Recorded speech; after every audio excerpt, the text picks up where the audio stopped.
This is Barrie, a city constantly evolving. At any time, a whole host of pressures challenge the intricate tapestry of city government. In this series, we will explore the priorities deemed essential for progress, even if they don't always inspire unanimous applause. Join me each week for a candid conversation with a member of our city government as we uncover the stories behind the scenes of Barrie, a city on the move.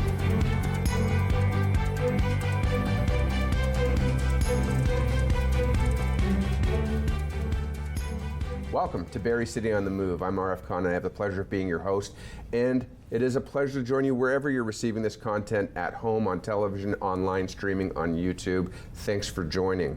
In this series, we look to explore the relationship and inner workings of City Hall, governance, operations, as well as strategic partnerships. And today it's a pleasure to have Doug Shipley, who's the MP for Barrie, Springwater, Oro-Medonte, join me on the show. Doug, welcome and thanks for making time in your schedule.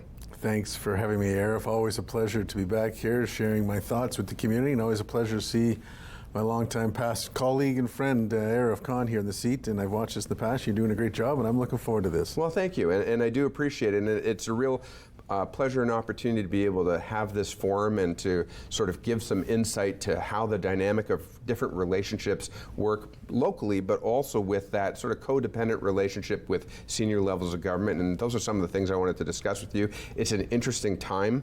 And before we get into some of those particulars and some of those details, I'd love to give the audience an opportunity, if they haven't had a chance to meet you face to face yet. I know you're always out there and you do a lot to get yourself out in the community, but there may be people who don't always know your history. So you joined council in 2010 and you served 2 terms there and then a piece, and then you made this transition when the call came out to, I believe it was, sort of divide the ridings and create a new riding. Is that clear? Well, I was close. I was yes to the first part, and a little bit of clarification on the second part.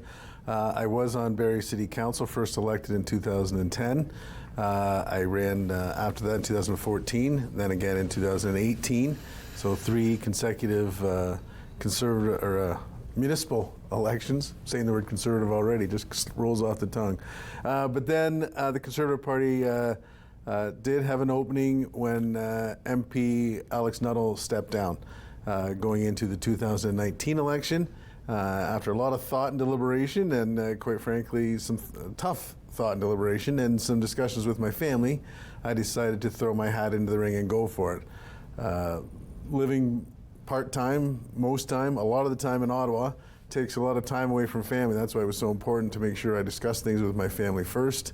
Definitely a family first kind of guy. And with their blessings, I decided to throw my hat in, and lo and behold, I was successful and became the Member of Parliament for Barrie, Springwater, Oro-Medonte, representing this fine constituency in Ottawa. Now, you do so, and you're absolutely right. For anybody who hasn't had a taste of it, to sort of spend a day in the life of, or walk in your shoes or the shoes of anybody who's in an elected role, it's not all glamour. There are a lot of long hours, and there's a lot of travel, or there's a lot of time away from family and loved ones, and certainly that is to be, I think, acknowledged and appreciated and commended. So thanks for your service in advance, and I enjoy spending the time with you here today. You talk about spending a lot of time in Ottawa, maybe half the year, if not more, away from the local area. What I want to find out from you is really the connection and the relationship to the community in a number of areas. One, the work that your office does here locally in the community, the work that your office does in Ottawa, but also the relationship that you have, in particular, to the city of Barrie. And one of the things I asked your colleague, John Broussard, this question, I'll ask you the same question, is when this most recent term of council was formed, it's about 2 years ago now, one of the first things they decided to do, and the mayor decided to do, Mayor Nuttall, was to reach out to partners at the province as well as at the federal level to come to a strategic planning session, and that was really the beginning of that term of council. You received that invitation. I'm curious of your take on it, maybe as that differentiated from the previous term of council, or how that sort of set the tone for this new term? So I'll start with that. Really, there's 3 parts in that. You did ask what our work consists of constituency work, which is local Barrie work. There's the Ottawa side of it, which is a bit more of the political work. And then you mentioned the third part was the relationship I'm having with the different council members and the mayor here. So I'll just start on basically the farthest part away, which is the Ottawa work. That's the political side of things. That's where we go to Ottawa, and that's where I do spend about half of the year there. Usually try to fly in Sunday night or very, very early Monday morning. I am an early riser. Get there, and I'm usually there for the week. They're long days in Ottawa. Sometimes you come home at the end of the week and it's been a long, drawn-out week, and you feel like you're not sure what you really got done because there's a lot of time in the House of Commons and a lot of debate there. But that's really where we're working on passing bills, passing legislature, and as our role as the official opposition, quite frankly, we are there to question everything the government does. Some people sometimes say, well, why can't you work together? Why can't you do this? And I try to explain to them, we are legislated and mandated that our job is, as the official opposition, to question everything that's coming through for us. And we're doing it on behalf of Canadians. We're not doing it there just to pick on what's coming forward or what the bills are. We're doing it there to make sure the best legislation and the best solutions are passed for Canadians. So that's the Ottawa side of the job. Locally, which is much more what we're here to talk about today, is the constituency work. And quite frankly, that's probably a little bit more of the side of the work I enjoy. We run what I like to refer to here as our customer service office. A lot of people aren't aware of what we do in our office. I've got great staff in Barrie. I encourage people to come into our office and drop by and visit. We're there to assist. We're there to help with any federal matter, whether it be from CRA to immigration to passports. We'll have on a regular morning, we might have people just drop in to bring in their passports. My staff will go over them, they review them, they make sure everything from the pictures are okay to the signatures are on there okay. They'll review it, make sure it's good, and we'd actually take it and we'll send it in courier from our office. A lot of people don't know we do that, so that's one of the things we like to offer. And that's the nice part of the job, because I actually feel we're helping people. It's also great to see, as a small thing, Arif, a lot of people have written in reviews, and this isn't about me, this is about my staff. They do Google reviews on us, and we've got great Google reviews, and it's nice to see in my office. We really stress customer service, and we provide that out of that office. So if anyone needs any help, reach out to our office, call our office, or just drop in. I'm not always there, obviously, but I always have staff, and we're there from 9 to 5, Monday to Friday. So that's that part of the work, which is quite rewarding, is the helping people. I just want to, just before you carry on, I do want to put this out there.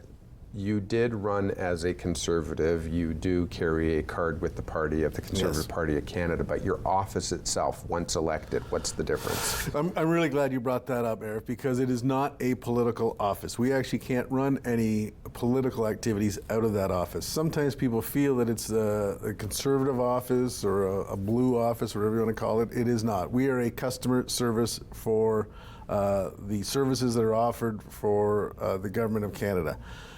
So when you come into our office, you can come in from any party. Everybody's welcome. We don't talk politics. What we talk about is helping you get what you need, whether, as I said, it's from something from CRA to an immigration to a passport to whatever. There's a long list of things, but it is not a political office. In a few months or weeks, whenever that is, there'll be a campaign office opened up. That will be a very political office. That's where we run campaigns out of. But my office here is not a political office. And I'd actually like to just jump in on that, if I may, expand on that. Because even when I'm the MP, I like to go to a lot of events, and some people differentiate, they don't understand that I'm here to represent everybody. Whether you voted for me, against me, whether you're a card-carrying member of another party or a Conservative party, I represent everybody the same. That's my job and that's my goal, and I take that seriously. So even sometimes when myself, and I'll mention MP Broussard, who's quite often at events with me, we'll be setting up booths at different events to promote the different products we perhaps do or to help people. We're not there as Conservative candidates. We're there as your representative. When I say your, I mean the residents of this area, the constituents. We're there representing and trying to help people, to show them what we do in our offices. So I hope you'll understand there's a difference, and they can approach us. As I said, whether you voted for me last time or not, or going to next time, it's irrelevant. We're there to help them all. So we definitely have the customer service side of things. Once election writs are dropped, it becomes much more political. Don't worry, I will be reserving some time to get into that conversation because I do think it's timely. But there is that third component, and that's the relationship with City Hall. Right, and thank you for bringing that up. It's been very refreshing this term to see. I have to give kudos to Mayor Nuttall. I have known him a long time, and I've seen the change in the approach to council and the team approach.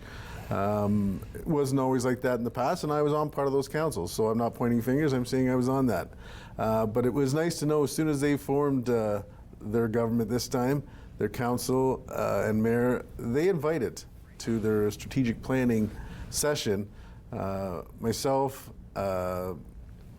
MP Broussard, MPP Downey, and Kanjan. We all actually went to listen, to try to give as much support as we could and to hear the things they were going to be needing, wanting, asking for, and the direction they were going to go. And I think that was important because sometimes we are a conduit for them to try and help and get their goals and tasks finished, which I think too, I was just at the mayor's lunch last week.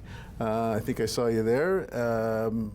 Maybe I didn't, but hearing the mayor and all the accomplishments he has done has been refreshing. This council's on a good path. They're getting a lot of great things done, and I wish them best for going forward too. Absolutely, and thanks. So with that in mind, you talk about the conduit. Let's actually talk just for a second before we go to break. I think we've got about 1 minute. But the difference with you in opposition versus with you in government, how is it that you're able to bring the Barrie message to ears that will listen and ensuring that the government will serve the needs of the city of Barrie?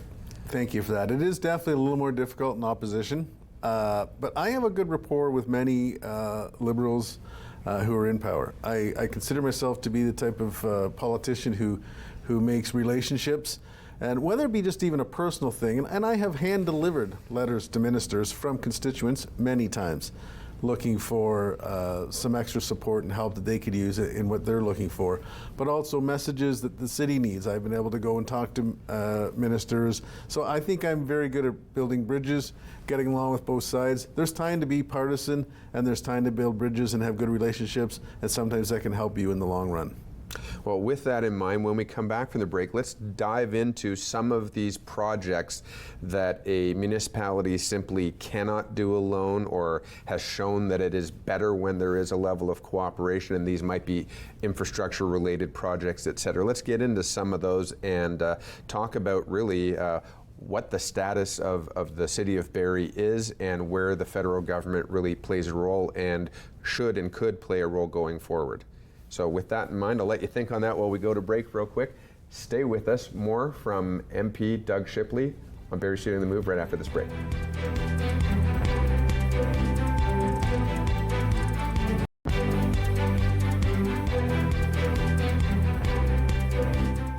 Welcome back to Barrie City on the Move, and it's great to be speaking with Member of Parliament Doug Shipley, who serves Barrie, Springwater, Oro-Medonte in Ottawa and locally here, obviously. We're talking about the dynamics of the relationship, the role you play as a member of the King's loyal opposition. The role mandated, it is your job to hold government to account. It is the job of an opposition member to hold government to account, to justify actions, to ensure that the best interests of Canadians is being served, provide checks and balances, accountability, etc. Along the way, there's actually the topics that are taking place at the kitchen table of everyday citizens, what matters most to the local people. And one of the things that actually struck me when I had the opportunity to serve, obviously locally and municipally, was a number of people weren't quite sure where the lines were between what is a municipal role or responsibility versus provincial and versus federal. And I'm curious if your office and your staff actually get some of those questions and how it's best addressed. Great question, Arif, great question, because it is actually, I was going to use the word problem. It's not a problem. It's a lack of education, a lack of knowledge from a lot of people, and it is confusing. I would say every single day we get people either call email, or come into our office, and they're unfortunately at the wrong office. They just don't know. So we've even done some little spreadsheets. We've got some things online. We try to educate. We just actually started a new little bit of an advertising campaign that we're running down at the Sadland Center and showing what we as a federal office can do, just to try and help people. And the interesting thing is, we just started running them Thursday. We had a lady come in Friday morning to our office and say, hey, I saw the ad last night, didn't know you guys do this, so thanks for showing that ad. And she came in and got us to help her. So that was nice. So His voice to my ears, Doug. That's why I'm asking it there. That's fantastic. Yeah. Perfect timing, as if it was meant to be. Yeah, so we are trying to get people to know. So yeah, we're trying to promote it. It is again, I'm going to use the word problem, but it is difficult to get people to understand. And even, you must know this going back to your days of door knocking, when you're talking to people at the doors or talking anywhere, people are busy in their lives. They're trying to feed their families, take care of their kids, pay their mortgages, and do their jobs. Sometimes the last thing in their mind is politicians, and really you have three levels, which, as you touched on briefly, municipal, provincial, and federal. And basically, I like to lump them into the three main baskets this way. I've done municipal. I was a councillor here for 9-10 years. It is your day-to-day stuff. It really is the stuff where the rubber hits the road. Literally, it's your roads in your town. It's your getting your garbage picked up at the end of the day, turning on the water, flushing your toilet. That is the day-to-day stuff. It really is. You know, the things that, quite frankly, people really rely on most and affects them the most. And sometimes they pay attention to it the least. It always bothers me a little bit that the voter turnout is so low in municipal politics, when really that sometimes can be one of the most important things that you do day to day, or affects you the most. Importance may be the wrong word, but affects you the most. Secondly, then, is the provincial issues, which is a couple of the big ones in that are the health and education. You know, my counterpart, Doug Downey, those are two big areas, and they're responsible for that. Mr. Downey is also the Attorney General. They're responsible for running the courts in the province. So that's kind of the difference there. And then we get into the federal. A lot of people say, federal, what do you guys do? Well, we kind of oversee everything in the country. So it's basically the big laws, whether it be, you know, crime, jail, bail, gun control, setting kind of the tone for the country. Dealing with taxes and tariffs, which I'm sure we'll be talking about later on, but it's kind of the oversight for everything. So there is definitely three main groups, and it is very tough for people to realize that. And what I don't like to have to do, but we do sometimes, they will send in a question or an email or a phone call, and they're looking for help. One of the things I hate to have to do to people is tell them it's not our job. Well, and I hate to say that, but you do, but in nicer tones. But we always steer them in the direction. So if you do have a question, as I talked about earlier, a concern with government, you can still ask our office. We will direct you to the right office, because both Doug Downey in my area and the councillors in our area who represent the north part of Barrie have good service outlets too. We will direct you there. So don't feel like you have to know exactly which level of government. If you do send it in us, we will direct you to which level of government. But if they know sooner or before, it just saves them a little bit of time. Mm-hmm. I appreciate that. Now, and some of the things, though, we're talking about what people are discussing at their kitchen table, or, you know, as they retire for the night, and the things that might keep them awake at night. Obviously, the economy, you know, housing affordability, inflation, interest rates. These are some things that, you know, hit anybody, whether you are a homeowner or a tenant. They are challenges. Cost of living is something that I know is a conversation on the tongue and ear of many people. And so as it applies to your office and what you're hearing from constituents, in terms of quality of life in the region, quality of life in Barrie, we've got employees who commute either out of the city or work locally, or we've got people who are commuting from outside the region into the city of Barrie. They're working for small business in particular. I mean, the overwhelming number of people work for small business, not large corporations. So housing affordability, job security, job safety, job creation, all of that does at some point land on your desk in terms of promoting the region, promoting Canada, showing why Barrie is a great place to work, working and sort of attracting business to the area. But we do run into some challenges. We had the pandemic, not so long ago there was a pandemic, and that also created additional stress and pressures of people looking to leave the GTA for if you will, greener pastures, places that are better to call home per se. And Barrie, Springwater, Oro-Medonte certainly saw some growth, and that put some additional stress and challenges on housing affordability and availability. What are your thoughts on that? What are you hearing? And what do you see going forward in terms of affordability and cost of living challenges in this region? Arif, it's heartbreaking. Affordability has really become the #1 issue. I get calls every week from residents who can't pay the bill. I'm going to tell you a quick story, if I may. Sure. I know this is a Barrie show, but this particular lady lived just outside Oro-Medonte. I'm sure you have some viewers out there who watch. She phoned me not too long ago, and she was in tears. She is a widowed lady, senior, retired, who she heats her house on propane. She can't afford to heat her house right now. She was telling me that the carbon tax was more than the actual gas on her bill. And she was in tears. And that's heartbreaking, and that's stressful. And I can't personally help every single person in our riding. I wish I could. I can't.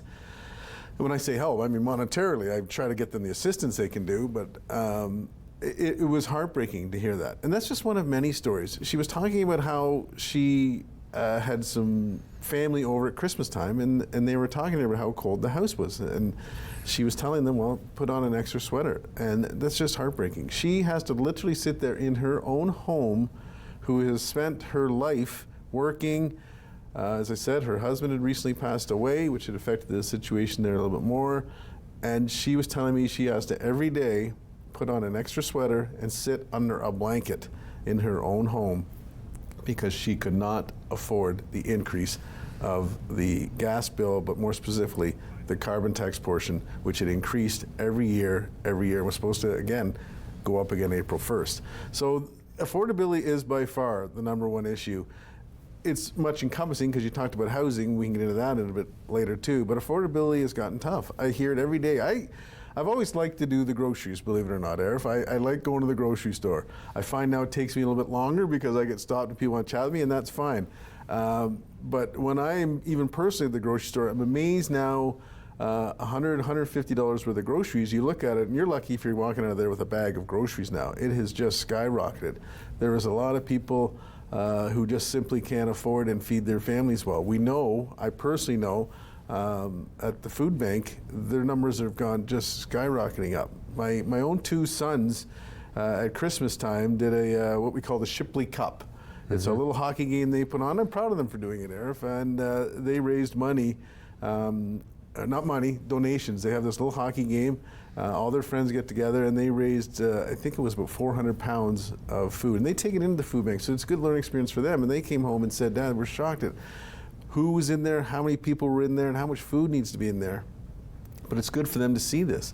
And it's heartbreaking to know just how many citizens of Barrie, of all walks and steps of life. Some of these are working people, some of them are seniors, some of them are young, are using our food bank now because they just can't afford to buy groceries, which is just heartbreaking to me. What I'm curious of is how do you stop the continuous cycle? Because as things get more expensive, people need to make more money. There's pressure to increase minimum wage.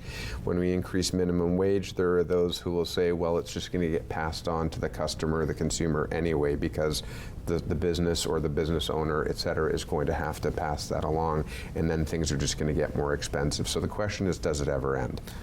It has to end. It's not sustainable. And I think some ways to do that, I don't want to harp on the carbon tax, but that is one thing I'm sure you've heard our party talking about many times over the past. It has just been crippling. It's crippling not just to people day to day, like I mentioned that lady out in Oro. It's crippling to our economy.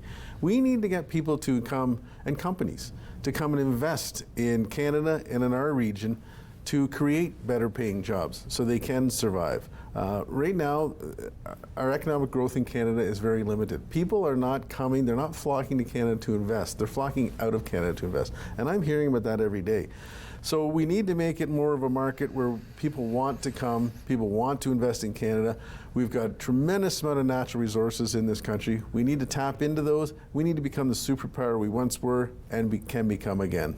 Well, I do think I think we're going to have that conversation because as you sort of teased us, I mean, I don't think anybody who's been paying any attention is surprised there's going to be an election at some point. There is going to be a new prime minister regardless of which party is elected, there will be a new prime minister at some point. So these are conversation points that need to come. We were talking obviously about the cost of living, the quality of living, et cetera. And one of the things that comes to mind, I mentioned migration, and that's intra-provincial migration. There's also inter-provincial migration that we saw people moving east and people moving west. Some are moving back. They're deciding that it wasn't a great move to go back to PEI or the Maritimes, for example, and they're coming back to Ontario. But the other thing that we've been talking about recently is immigration as well as the student visas. And locally, obviously, we've got Georgian College. A significant portion of their student population has been foreign students who are here on a visa. And that in itself has pressure on housing availability, rental housing availability, et cetera. Thoughts on the decision from Ottawa as well as locally here in Ontario with the Premier to sort of reconsider the number of slots available and the number of visas available? Arif, it's a tough discussion to have, but it needs to be had. It's a shame we got to this point. What really happened was the Liberal government of the day created an immigration mess, and they have admitted that. So if anybody thinks I'm being overly partisan there, I'm not. They have said they made some mistakes with it. They opened up too quick, too many, too soon, and Canada wasn't ready for it. We need to have the infrastructure. If you're going to be bringing in 1 million people a year, where are they going to live? How are they going to go to health care? It's already tight. Everybody's already complaining, they can't get a doctor. Well, if we add 1 million people, where are these new doctors coming from? Everybody's already complaining it's tough to get either a rental apartment or buy a house. Well, you add an extra 1 million people. That just puts more pressure on the system.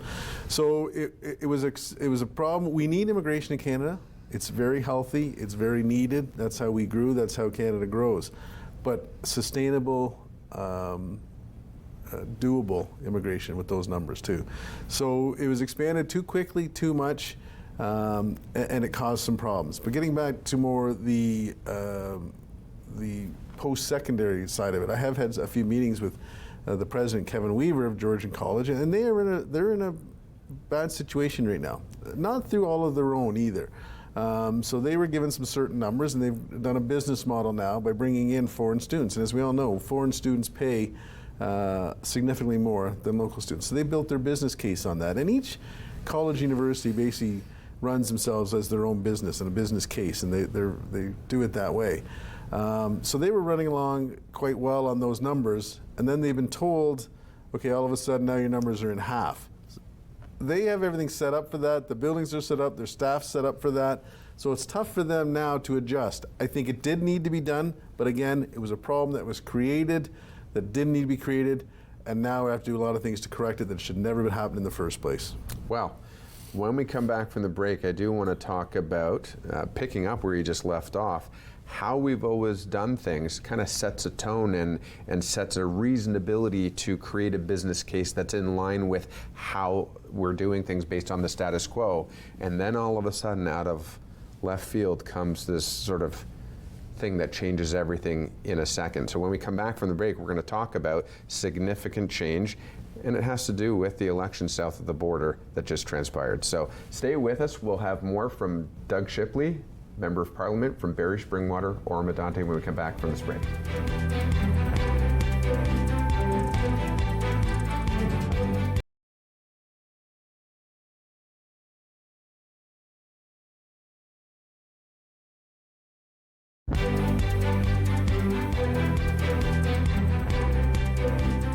Welcome back to Barrie City on the Move. I'm having a great conversation with Doug Shipley, Member of Parliament for Barrie, Springwater, Oro-Medonte. And before the break, we were talking about quality of life, cost of living, the impact of immigration, the impact of visas, and the fact that just in some case, when the math adds up, we find out it isn't adding up and it's not sustainable and some things need to change. I sort of teased the fact that we would get into what happened just south of the border with the election of the 47th president, re-election of Donald Trump, and if you want to call it that, and the impact that that's having. But before we get into that, actually, I think it's worthwhile talking about the committee that you're a part of as a member of the opposition, but it is the Public Safety Committee. And maybe you can give us some insight. Obviously, it's law, order, crime, bail, but give us some context around what you discuss in that Public Safety Committee. Thank you, Arif. I'm proud and honored to be on that committee. It's a very busy committee. If you think of the Public Safety of Canada, everybody in their committees are busy, but some committees have a little bit more of a hot spot than others. And obviously, over the last few years, public safety has been a red hot place to be.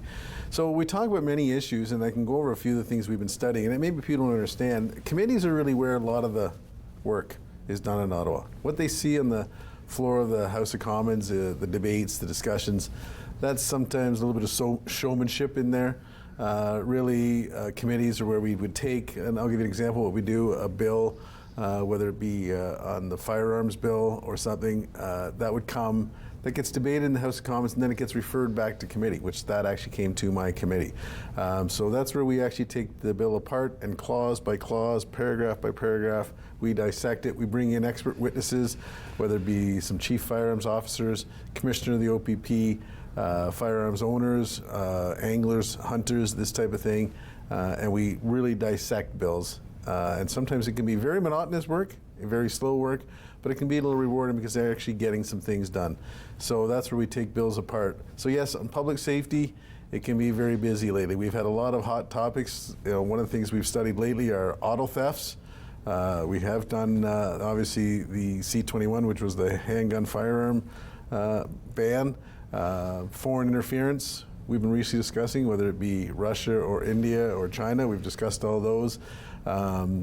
The fentanyl issue was another issue. So a lot of things you're hearing about in the news are things we discuss in public safety, and I can get any of those in any more detail if you'd like to discuss. Well, I think it is worth discussing one thing, and that is something that I've noticed as a bit of a phenomenon. I'm sure I'm not alone in this, but whether it's headlines that we're seeing in the media, or whether it's the conversations and discussions that we're seeing on social media, to me, and I'm going to just put this out there, this is just my opinion or my perspective, there's a fair amount of confrontational discourse that happens that appears to be really surface level. It's on the highlights, and there's maybe a lack of depth in terms of understanding really what's at the root or the impact or the causation of many of these things that you talked about regarding, for example, firearms. I've heard it said, and I'm not sure I disagree with the fact that I don't think that there are too many people committing crimes, whether it's an armed robbery, an armed robbery, or maybe a carjacking or a home invasion or something along those lines, where the firearm used in the event is actually registered to a legal carrying owner who is a Canadian who's done everything by the books, right? So obviously there's a concern we've got too many firearms available. Yet, are those necessarily the same firearms that your hunter or your angler or somebody who's registered is using for recreational purposes, et cetera? Arif, during our studies, the number came up, and we searched for this many times. The use of a handgun in a crime and we've got a couple different numbers for a couple different groups, but 85 to 92% are illegal handguns that came from the United States. They're not law-abiding hunters that your Farmer Joe or Hunter Joe or Grandpa Joe would use to commit a crime. Law-abiding firearms owners are some of the most law-abiding people here. They have to be. Once you go out and get your PAL, you're getting checked constantly to see if you've done anything through a CPIC issue, to see if there's a background check, if you've committed any crime. CPIC?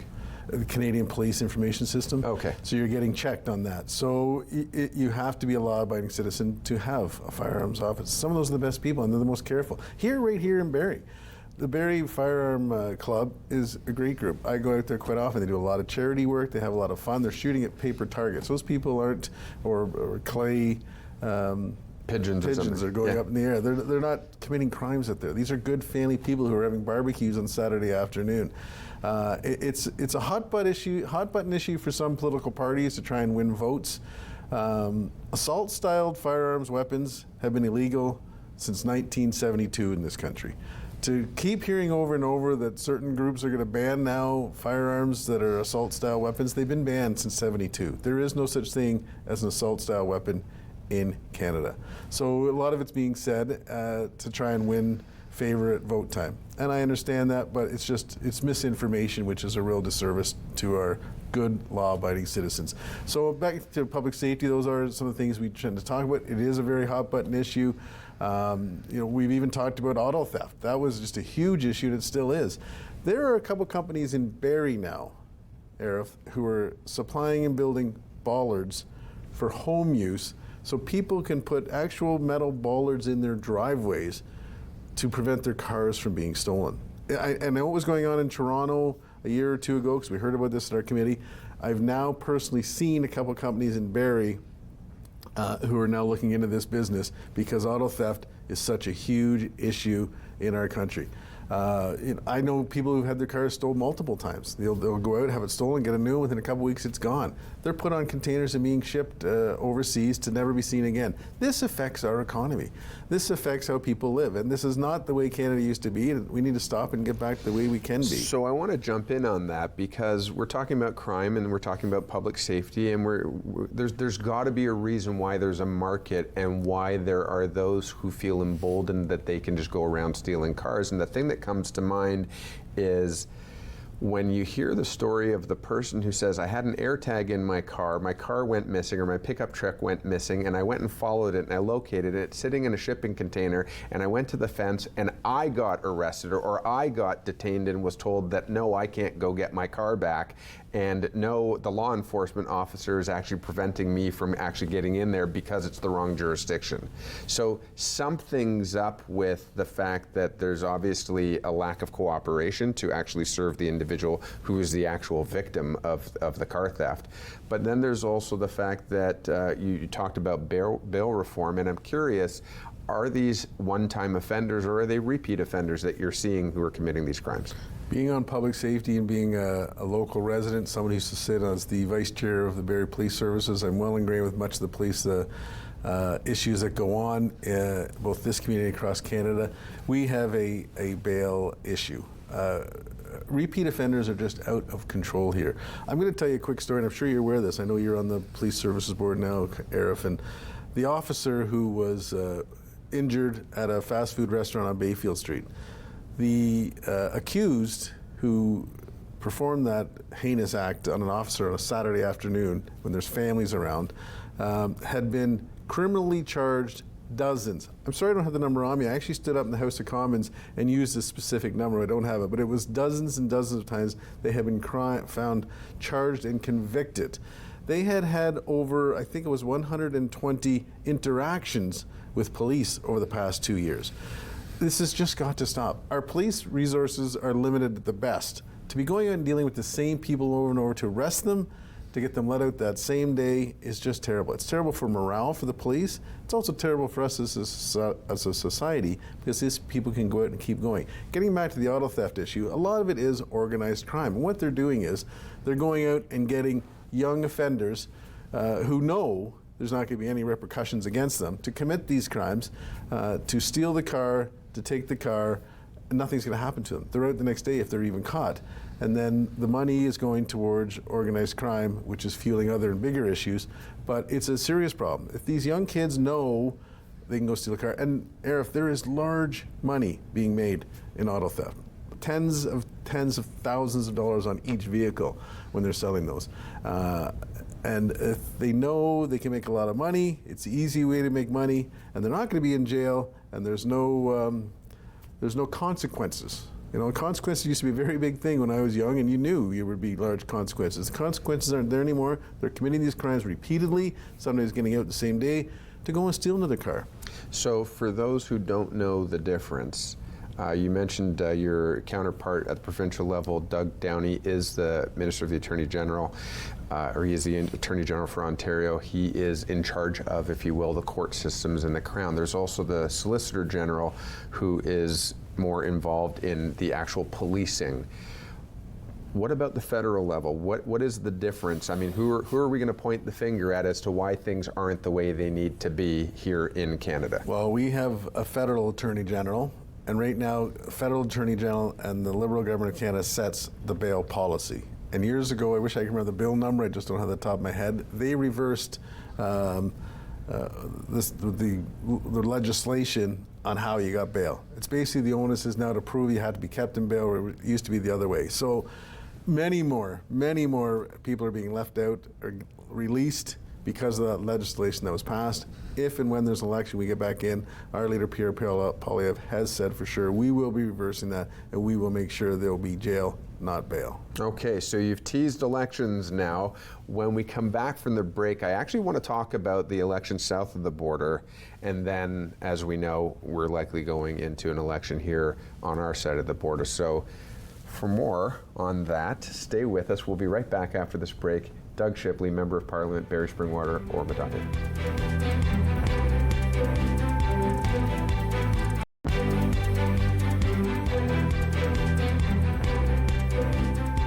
Welcome back to Barrie City on the Move, and Doug Shipley and I are getting into election mode, election fever, and it seems to be the season of elections. South of the border, January 20th, if my memory serves you correctly, Donald Trump was sworn in once again as the President of the United States, and he came to that podium saying, this is what I campaigned on, this is what I told you I'm going to do, and I'm going to get down to business and start doing it, and he has.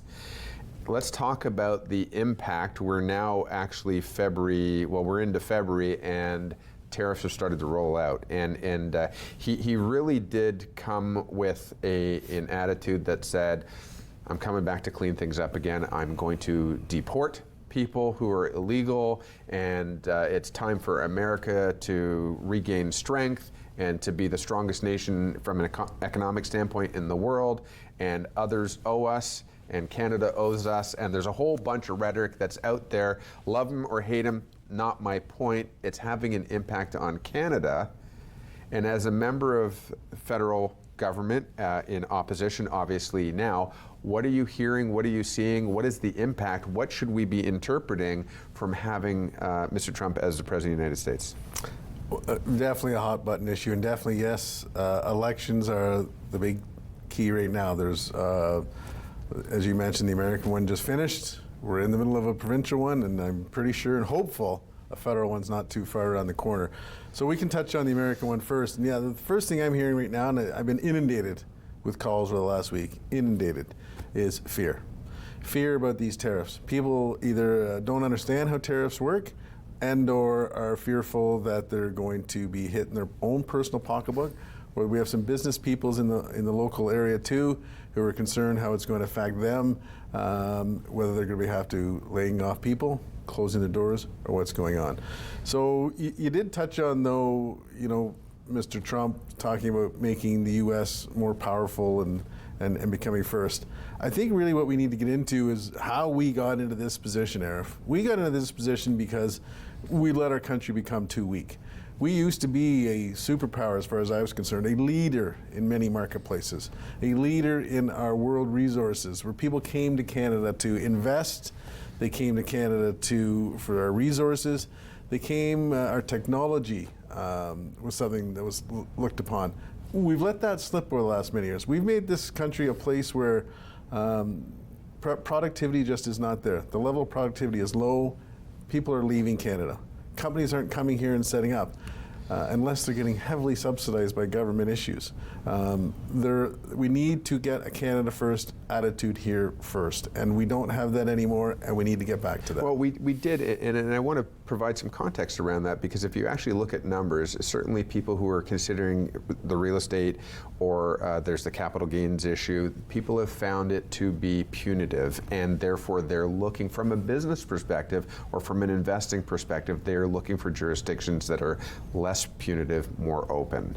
Has the capital gains tax had an impact, or the threat of capital gains tax had an impact on people choosing to move to Canada and or to invest in Canada? Yes, not just move. We talked earlier about doctors. I'm going to tell you another story. I love to use stories because these are facts of local residents. I had a local doctor come into my office when the Liberal government announced the capital gains tax. He came into my office and explained to me that he would be moving to the United States. He just found the way doctors are set up here, they're their own incorporated companies, and a lot of them have done their own investments, which means they run their own retirements. He has set up in a certain method that is going to be able to allow him to work hard here, raise his family, but once he hit retirement, because that capital gains tax, it is going to impact his retirement plans greatly. He said that was the last and final straw. He was going to be leaving. So we talked earlier about how there was a lack of doctors and some health care here. You add on issues like this where we're making it more difficult to live day in, day out. The capital gains tax was done as a PR stunt to try and make it look like they were punishing the rich and punishing the people with all the money. It was going to be punishing Canadians across the board. The Liberal government likes to do things, throw things out to try and divide and conquer. Well, that was just misplaced on that one. So when I'm hearing things like that from doctors and from other people and from business people, we need to make this a country where people want to come, want to invest, want to work, and want to grow. I'm going to get into doctors in a minute because I actually I know there's Canada, there's Health Canada, but doctors typically are more of a provincial conversation. We will get into that in a moment, time permitting.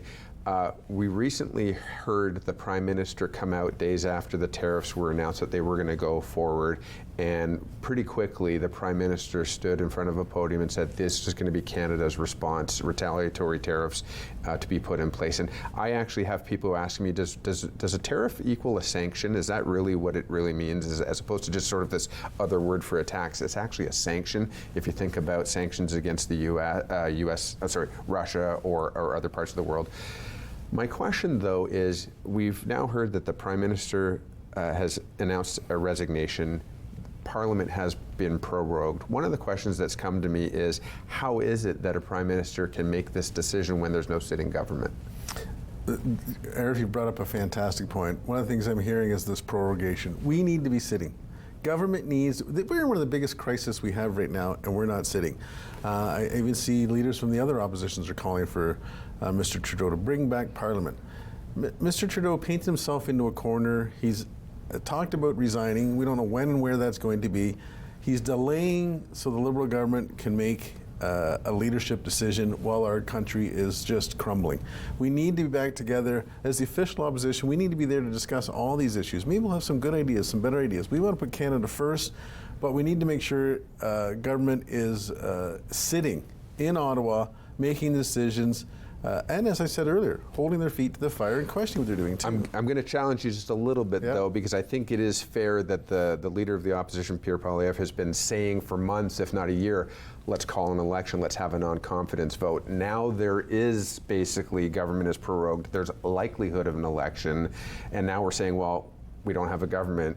Here's the wrong time to be doing that. So to those who are confused, prorogation doesn't guarantee an election. No, far from it. Prorogation basically means the House of Commons is not sitting and everything resets. So when I talked much earlier about my committee work, that all stops. There's no committees being done. I'm not going to Ottawa right now. It's all constituency work. So government is still functioning and ministers are still there, as you can see on their photo ops and press conferences, but government itself in the House of Commons is stopped. So what it means is when and if we do go back, because there's some rumors we may not even go back, they may call an election before that. It's basically at a standstill right now, and we've got some major issues going on, and Canadians are fearful, rightly so, and they're looking to us as elected officials to try and help them, and we're not even there right now discussing it. Should there be any question as to the legality of the Prime Minister being able to state what these tariffs are? Is he doing that unilaterally, or is there a mechanism in place for him to offer this response? I do believe he does have still the power to mention that response, but I don't know about the parliamentary procedure for getting into that. That just happened over the weekend, and I haven't heard that myself. I can look into that and find out, but that's a good question. But I don't think anytime there's spending going on or tariffs going on, that should be being done unilaterally, that should be done as a force together, and that's why our leader, Pierre Poilievre, has been insisting for weeks now that we recall Parliament and get at least the floor open to be discussing these issues so we can be hearing from all sides, whether it be the Bloc Québécois, the NDP, the Green Party. No one has their voice out there right now, or the Conservatives, obviously, who are the official opposition. Mm-hmm. Now, one of the responses has been this. I believe it's referred to as a Team Canada approach. Many of the premiers coming together to sort of have a think tank and brainstorm and decide what they're going to do individually as provincial leaders and what should be done collectively. At the same time, one of the decisions was made provincially here that Doug Ford has called an election. As you mentioned, we're in the middle of a provincial election right now. Thoughts on that? Well, what the provincial election and Doug Ford does is what Doug Ford does. He's asking for a mandate so he can try to fight these tariffs. That's his beliefs, and I will let him have that belief. I do think it's a tough time for Canadians. When you mentioned the different provinces, and it's been surprising to hear Mr. Ford be so loud and vocal, and Ms. Steele out west. Really, we need one voice. It should be a strong prime minister. We're not hearing that. I think that void's had to be filled by premiers, which is odd. I don't think in past emergency situations, and I'm going to call this an emergency situation, in times of crisis, we usually hear from one strong leader. We didn't hear from him for the longest time. Yes, he came out Sunday night or Saturday night, excuse me, and said some words, but up until then, it was pretty silent. We need to have one strong voice. Yes, we need to come together as a group. We need to be fighting this, defending this, putting Canada first, being Canada strong and going forward. But it's a shame that the premiers are having to take over and take up the slack for where that's being left off. So there is a likelihood that we're going to be at some point, whether it's going to be before October or not, nobody really knows. But you're hopeful, as you mentioned, for a federal election. What's your message to people in Barrie? What's your message to Canadians? And when you think of the position that we're now in economically and quality, we just came out of horrendous challenges out of COVID and then in massive inflation, and it's almost like one thing after the next. It's almost like the interest rates just started to come down, but now we're seeing additional tariffs and the carbon tax all compounding together. Business owners and Canadians alike need a bit of a break. What's your message? Well, hang in there. Hang in there. We do believe the House is being recalled on March 24th. There is some talk that there is some issues that the House may fall fairly quickly after that, and quite frankly, some people have said that the Liberal government themselves may call the election just before or around that time. So we aren't in control, and it's also going to depend greatly on what the leader of the NDP, Jagmeet Singh. He has definitely flip-flopped a few times. I'm sure every Canadian has seen that. He says he's going to bring them down, then he changes his mind. So all I want to say is please hang in there. I know Canadians want an election. We need an election, and hopefully sooner than later we'll get that election and be able to change the course for Canada with a Conservative government. Well, when you started this journey, we've just got 1 minute, but when you started this portion of your journey in 2019, did you imagine that this is where you'd be finding yourself? And I don't mean on this awesome show here in Barrie, but in general. Well, no, and thank you. I have had fun and enjoyed talking. It's always great to get my message out to our residents. Becoming an MP is a huge learning curve. I didn't think in my short term that we'd be living through a couple of the most major crises that we've ever had, being the pandemic and now going into a tariff war with our biggest and best trading partner and neighbor, the United States. So it's been interesting. There's always lots going on, quite frankly, many sleepless nights sometimes, but we will hopefully get through this and make sure Canada becomes back to being a leader and somewhere we can be proud of, and somewhere when that flag goes up, it really puts a nice place in your heart. So. All right, well, first order of business, if you take government, you'll be going from opposition, member of the opposition, to member in government. 20 seconds on that. I'd be excited to be able to represent Barrie, Springwater, Oro-Medonte in government. We can always, it gets a little bit more helpful, a little bit more access to hopefully getting the things that this area needs. Also just putting Canada back on track and making sure we've got a strong voice there in Ottawa, especially once you're in the government with your cabinet, with ministers, with the Prime Minister, sitting in caucus with them weekly and letting them know firsthand the issues that are going on and how we can help. Well, perfect. Well, thank you, Doug Shipley, Member of Parliament for Barrie, Springwater, Oro-Medonte. Thanks for giving your time to us for this hour here. Certainly appreciate it. Wish you the very best. And we'll see you again next time on Barrie City on the Move.